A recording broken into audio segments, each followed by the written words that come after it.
നമ്മുടെ നാട്ടിൽ ഒരുപാട് മുങ്ങിമരണങ്ങൾ ഈ അടുത്ത കാലത്തായി നടക്കുന്നുണ്ട്. ഒരുപാട് കുട്ടികൾ മുങ്ങിമരണങ്ങളിൽ പെട്ടുപോയി അതിന്റെ ഇരകളായി മാറുന്നു. ഒരുപാട് പേർക്ക് മരണം സംഭവിക്കുന്നു. ജീവഹാനി വരെ എത്തുന്ന പല നീന്തൽക്കുളങ്ങളും നമ്മുടെ നാട്ടിൽ ഇപ്പോൾ ഇഷ്ടം പോലെയുണ്ട്. നമ്മൾ കണക്കെടുത്ത് കഴിഞ്ഞാൽ നമ്മൾ പേടിച്ചു പോകും. അത്ര കൂടുതൽ കുട്ടികൾക്ക് അന്ത്യം സംഭവിക്കുന്നു ഈ മുങ്ങിമരണത്തിലൂടെ. അപ്പോൾ ഇതിനെതിരായിട്ടാണ് നമ്മുടെ പാകിസ്ഥാൻ കടലെടുക്ക നീന്തിക്കയറിയ SP മുരളീധരൻ അദ്ദേഹം ഒരു കേരള സിം എന്നുള്ള രീതിയിൽ ഒരു പദ്ധതിയുമായി മുന്നോട്ട് വന്നിരിക്കുന്നത്. കുട്ടികളെയൊക്കെ മുങ്ങൽ പരിശീലനം കൊടുത്തിട്ട് അവർക്ക് നീന്തൽ പരിശീലനമൊക്കെ കൊടുത്തു കഴിഞ്ഞാൽ അവർക്ക് ഈ മുങ്ങിമരണം എന്ന് പറയുന്ന സംഭവത്തിൽ പൂർണ്ണമായും കുട്ടികളെ മോചിപ്പിക്കാൻ കഴിയും സംസ്ഥാന വ്യാപകമായി എന്നാണ് അദ്ദേഹം വിശ്വസിക്കുന്നത്. അത് ചെറായി പള്ളിപ്പുറത്ത് നടന്ന ഒരു പരിശീലന ക്യാമ്പിലേക്ക് നമ്മൾ പോവുകയാണ്.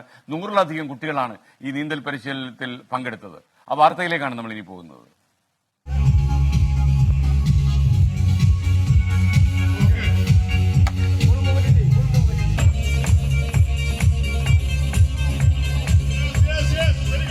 നിരവധി കുട്ടികളാണ് ജലാശയത്തിൽ പേടികൂടാതെ ഇറങ്ങാൻ പരിശീലനത്തിനായി മുരളീധരന്റെ അടുത്തെത്തുന്നത്.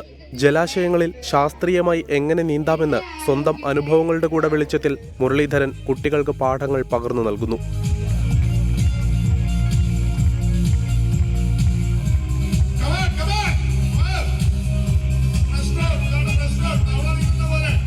ഇതുപോലുള്ള ഈ സിം കേരള പദ്ധതി കേരളത്തിൽ ആകമാനം വ്യാപിപ്പിക്കുകയും കുട്ടികളെ അവരുടെ ജീവൻ രക്ഷയ്ക്കും അതുപോലെ തന്നെ ആരെങ്കിലും മുങ്ങി മരിച്ചു കഴിഞ്ഞാൽ അവരെ രക്ഷിക്കുന്നതിന് വേണ്ടിയിട്ട് എല്ലാവരെയും പ്രാപ്തരാക്കുന്നതിന് വേണ്ടിയിട്ടുള്ളൊരു പദ്ധതിയാണ്. അപ്പോൾ എല്ലാവരുടെയും സപ്പോർട്ട് നമുക്ക് ആവശ്യമാണ്. അത് വലിയ വിജയകരമായി ഇവിടെ പൂർത്തിയാക്കി കഴിഞ്ഞു.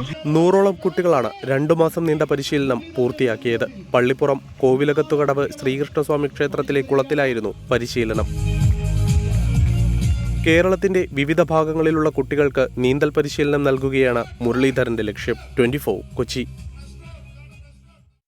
നമ്മുടെ കുട്ടികളെ മുഴുവൻ നീന്തൽ പരിശീലനം നടത്തിക്കണം. കാരണം കുട്ടികൾ എന്തെങ്കിലും വിനോദത്തിന് വേണ്ടി കുട്ടികൾ കുളത്തിലേക്ക് ചാടിക്കഴിഞ്ഞാൽ ചെറിയ കുളത്തിൽ പോലും, ആഴമില്ലാത്ത കുളത്തിൽ പോലും കുട്ടികൾ മുങ്ങി മരിക്കുന്നു എന്ന് പറയുന്നൊരു സാഹചര്യം കേരളത്തിൽ ഉണ്ടാകാൻ പാടില്ല.